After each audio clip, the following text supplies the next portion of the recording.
তারপরে আমরা অনেকক্ষণ রাস্তায় দাঁড়ায় ছিলাম। আম্মুরা নাকি কি যেন কিনবে। তারপরে অনেকক্ষণ দাঁড়ায় থাকি, আমি আর রোদে দাঁড়াতে পারতেছিলাম না। তারপরে শাইকাকে নিয়ে আমি ভিতরের দিকে চলে আসি। তারপরে যেতে যেতে আমরা রাস্তা পাচ্ছিলাম না। হুট করে আর কি রাস্তা হারাই ফেলি। তারপরে শাইকা বলে ও নাকি হারাই ফেলে। এটা কোনো কথা? আমি না হয় হারাই ফেলছি। আমি অনেক ছোটবেলায় এসেছিলাম, কিন্তু শাইকা এর আগেও এসে তারপরও হারাই ফেলে। এখন আমরা যেতে যেতে অনেক গলি দিয়ে ঢুকে যাচ্ছিলাম, কিন্তু কোথাও রাস্তা পাচ্ছিলাম না। হুট করে একজন মহিলা আমাদেরকে বলল একটা কর্নার দিয়ে যেতে। আমাদেরকে রাস্তা দেখায় দেওয়ার পর আমরা যাচ্ছি। তারপরে শাইকা বলল অতটুকু আমি নিয়ে যেতে পারবো, অতটুকু আমার মনে আছে।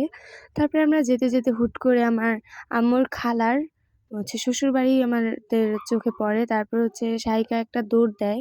শাইকাকে আসলে ডাক দিয়েছিল ওই দিক থেকে। শাইকাকে দেখে ডাক দেওয়ার পরে শাইকা একটা দৌড় দেয়। তারপর ওর পিছে পিছে আমি যাই, আর যে ডাক দিয়েছে সে ভিতরে আসলে চলে গেছে, যার কারণে তাকে দেখাতে পারলাম না।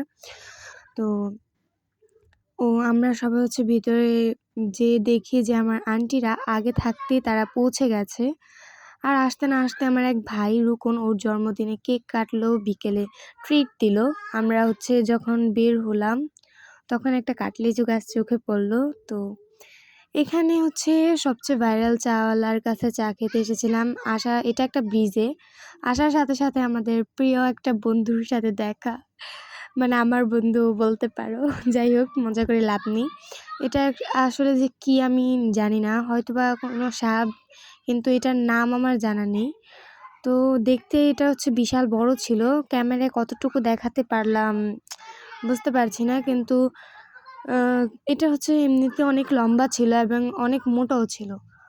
আর আমার আম্মু বলছিল এটা নাকি ঘোড়া সাপ, আবার আরেকজন বলছিল সান্ডা না কি যেন, আবার অনেকে বলছে কুমির। বাচ্চারা কুমির বলে চিল্লাছে, কিন্তু কুমির তো এমন হয় না। আমি অনেকটা ভিডিও করেছি, কিন্তু এই জায়গাটায় আমার যা মনে হয় চা খাওয়াটা ঠিক না।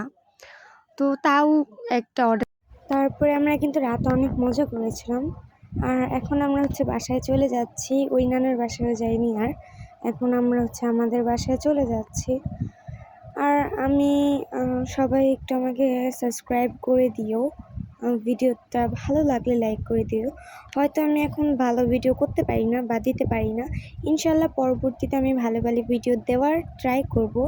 যেহেতু আমি এখন অনেক নতুন, এত কিছু ধারণা আমার নেই, তো আমি ট্রাই করব তাও অনেক ভালো করার। যেহেতু আমার একটা স্বপ্ন ছিল, আমি আস্তে আস্তে সব কিছুই দেওয়ার ট্রাই করব, আপনাদের সাথে সব কিছুই শেয়ার করব ইনশাল্লাহ। তো ভিডিওটা যদি ভালো লেগে থাকে তাহলে অবশ্যই একটা লাইক আর চ্যানেলটা সাবস্ক্রাইব করে দিবেন।